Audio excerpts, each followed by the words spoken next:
yes, there's going to be a nice over-under bet on whether I'll be tracking the trades more or the next serving of Kraft fries. Yes. I know the NHL trade deadline, a couple of weeks, more your style, but Flyers had a couple of losses this weekend as 2-1 to the Devils, 3-1 to the Rangers. They'll play the Devils again tonight, in which is, their season's on life support at this point, PT. They were some big swings this weekend. Sure were, and I mean, it's funny because it's kind of the theme of like that Denny Green quote from, they are who we thought they were, or the one time in football. Of course, I probably butchered that quote, but you get the idea of what I'm talking about.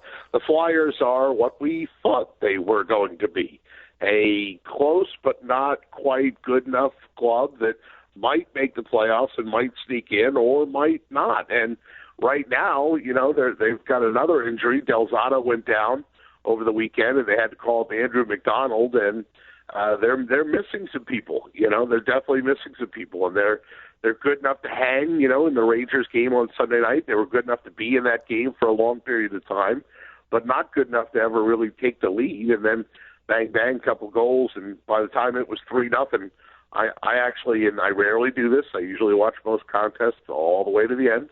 By the time it was 3-0, I didn't have to watch anymore. I knew, well, that's it. They're not coming back. Well, let me ask you I want to ask you a couple questions regarding this team. Number one, what are they lacking? Depth and balance. They're really become like a one-line team with the way the lineup is right now. You have Giroux, Voracek, and Simmons all at the top line, and then there's not much after that. What's funny is before the season started, there were a lot of question marks about whether Sean Couturier could effectively be a number 2 center. The knock on the guys was that he's playing out of position, that he's a third-line center or a fourth-line center, and he was up on the second position. Well, how valuable has it been now that he's out of the lineup and you see how difficult? I mean, Coots' job was always to be on the number 1 line for the other team. But in addition to that, any goals you got from him were a bonus, and he was able to score and do his defensive job. So that's another example of the fact that they just don't have a lot of depth. Once you get past their top line, there's not a lot of guys that can put the puck in the net. Who's been a disappointing guy for you? Oh, there's been a few. I mean, R.J. Umberger hasn't given them the value that they wanted to get out of him. That's one that jumps to mind. Mark Streit has had a tough season because of injury, but if he doesn't get injured, maybe we never see Ghost. So, each yin has a yang to it. Mason has been hot of late, but Neuvirth will start in goal tonight. So I'd say Umberger is one guy that jumps out. I think that Medvedev is a guy that, he's an iffy. Sam Gagner, when you have to put Sam Gagner in the lineup and you don't even really know that he played when the game's over, that's a problem.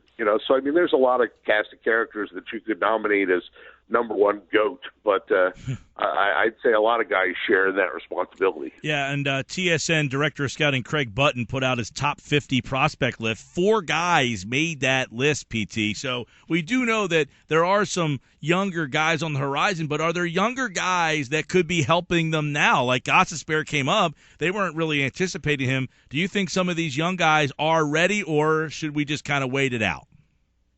Well, a lot of it depends on if they're able to move some guys at the trade deadline. I think Braden Shen has some value.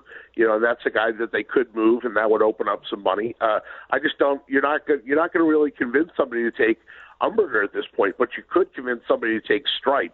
So if you get somebody to take Mark Streit because there's a team out there that needs some help, maybe say on their second power play unit, and Streit plays the top of that diamond or the top of that box. He doesn't have as heavy a shot as Ghost, and that's why he's kind of expendable now to the Flyers. Maybe if you saw that power play, too, the other night, Ghost had gotten a cut lip or he got high stick in the face.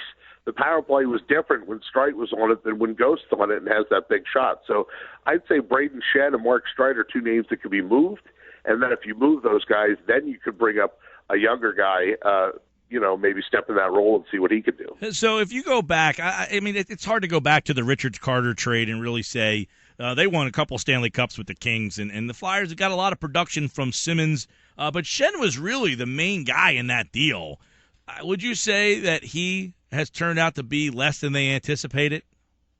I'd say slightly less. I mean, I think that defensively that he plays his position okay. It's just, he contributes to the fact that the Flyers, they're averaging under a goal and a half a game. It's pretty hard in their last 5 losses. It's pretty hard to win hockey games when you're putting up 0, 0, 1, 0, and so he shares in that blame. So Braden Shed shares in that responsibility, but other guys that I've named too also have struggled. Yeah, Michael Rappel, but he's okay on the plus minus sheet, but you don't see a lot of Michael Rappel goals. No, and on the flip side, Voracek has not been a big scorer. Like last year, he was a big goal scorer, still a point scorer. He was a big goal scorer, and I think really hurting. But he's not really a goal scorer. I think he had that last year was more of was the blip on the radar than what he really is. Yeah, that was kind of a fluky year for him. He is more of a setup guy than he is a put the puck in the net guy. But, so when he had that bunch of goals last year, it really took a lot of people by surprise and thought, boy, is this what this guy has become? And I think now he's kind of like baselined back to what he really is, which is pass first and shoot second. I scream at the TV. I'm like every other fan. Shoot! When he holds onto that puck long enough. But that's his role, and I'm not going to say that the reason they're struggling is Jake Voracek, even though he's not put as many goals up as he did last year. It's Tuesday with Thompson. Pete Thompson and I will be live on Thursday's show, live at Chickies and Pete's in Atlantic City. Will be our first foray over there this spring. Ghost, 13 straight games he's going for tonight. Obviously, when you look at defenders, a lot of times you don't look at scoring as a way to kind of quantify how good they are. But what is so impressive about Ghost that makes you as a Flyers guy feel that this guy is going to have long-term success? His numbers certainly grab your attention, and you'll start with that. He is such a heavy shot, and not just how hard his slap shot is. And you notice a lot of times he's had a lot of broken sticks, too. I mean, which tells you how much torque he's putting into each of those slap shots from the point on the power play. But the biggest thing about Ghost is that I see is his development as a player in making the right decision. Defense, other than goaltending, defense to me the hardest position on the team.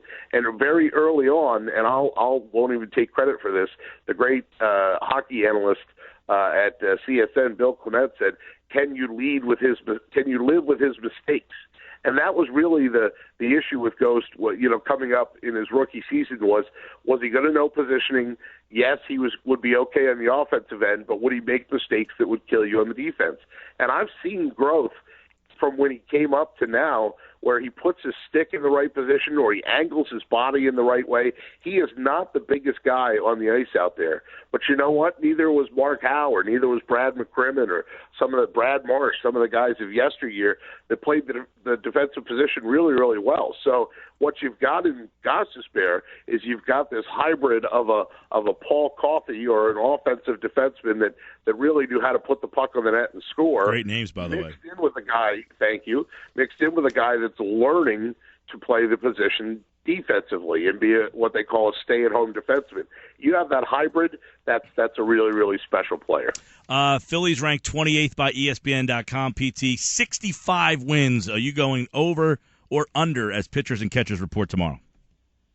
I'll go over because I'll be an optimist, and we're not even to March yet. I'll say over. I'll say they'll surprise some people. There's no way they're really in the hunt, and I think we all are kind of resigned to that fact. But I'll go over. Here we go. My favorite name, Peter Borges. Peter Borges puts him over the top. Goaltending or no goaltending last night? Goaltending or no goaltending? Yeah, the guy I stood next to said it was no goaltending, but I think even Justin Mutz, he didn't say it to me, he said it to the newspaper reporters, said that he was surprised. He thought he expected there to be a whistle. So when the guy that leaps up and does it says that he was surprised, then it probably was. Yeah, St. Augustine beats Atlantic City 60-53 last night. There's a sequence in the game where Mutz he's jumping out of the building, couple blocks back to back, but yeah. And I learned a lesson last night. I learned that always trust the stats from the media guys not from the 9th and 10th graders that happen to attend the prep. Yeah, according to the prep, he had a triple-double. Some other people disagreed. Right. I'll tell you what, it was a great atmosphere in there. It was jam-packed. The one problem with that building is you can't get any service out there, so the outside world gets no connection on what's happening in that game if they can't get in there. They got to do something about that. I know. Well, and it's funny because I joked with one of the administrators. I said, all right, tell me the truth. It's just you and me. Do you privately block all cell phone signals so that your students pay attention better? And he chuckled and said, oh, no. There's an internal Wi-Fi. And so he didn't understand what I was talking about. Wi-Fi is great. You know, if they have their own Wi-Fi out there and you can connect to that, fine. That's fine. That still doesn't change the fact that you have Verizon, I believe, right, Mike? Yeah. And I have AT&T, so we're Coke and Pepsi. And guess what? Verizon, AT&T, Sprint, it doesn't matter. You could have a sat phone from the military and not make a call. Yeah, I mean, it's tough because it was a great atmosphere, a great game last night, and looking forward to see the 27th would be the Cape Atlantic League Finals. We'll have that game on 97.3 to see if those two teams match up again. It was unfortunate. Both teams, top players get fouled out of that game, so it was a little anticlimactic at the end, but it was a great game till about the last minute 45, and then St. Augustine kind of pulled away. But it was fun last night. Good stuff. The PT was doing some sideline stuff with Mike Frankel and Tony Blum. And Saturday we will have St. Augustine against St. Anthony's, who's number 1 in the state. You've given me the very difficult assignment of finding Bobby Hurley Sr. and convincing him, A, that I know his name, and B, to talk to me. So. That story will live on forever. So last night, Thompson's getting ready to, grab Gene Allen as he's coming out of – did that ever occur? Oh, yeah, I got him. Okay, yeah. I wasn't paying attention. So he's going to find Gene Allen, the Atlantic City coach, coming out. So last week at the Battle by the Bay, Pete is getting ready to interview Jeff Billett, and he introduces him. He says, we're here with CBA coach Jeff. I'm sorry, I forgot your name. So I walked up to Thompson last night. I said, by the way, his name is Gene Allen. Yeah, and I just started cracking up because I've now realized that I've committed a foul that will live on in infamy. Oh, so he says to me in this particular game coming up on Saturday, halftime, what do you think the plan should be if St. Augustine isn't in the lead at halftime, which, they're not good. They're St. Anthony's is number 1, so they might not be in the lead. I said, so you walk up to St. Anthony's coach Bobby Hurley and ask him a question. Yeah, I know. I know who that guy is. Yeah, I'll wear one of my Hurley T-shirts so that you can have it plastered on my chest. God bless you guys. All right, man. Well, Saturday, 3:15 is St. Anthony's, St. Augustine on 97.3 ESPN. Tuesday with Thompson every Tuesday here at 3:30. And then, of course, on Thursdays, you get the full PT. I think the listeners are clamoring for a Thursday PT song. So I'm going to leave that to you to come up with another good song. It'll be a weekly event? Oh, okay. The feedback I got on that song has been tremendous. That's hard, the songs don't just pop out of your head. Yeah, I think you have the ability to do it.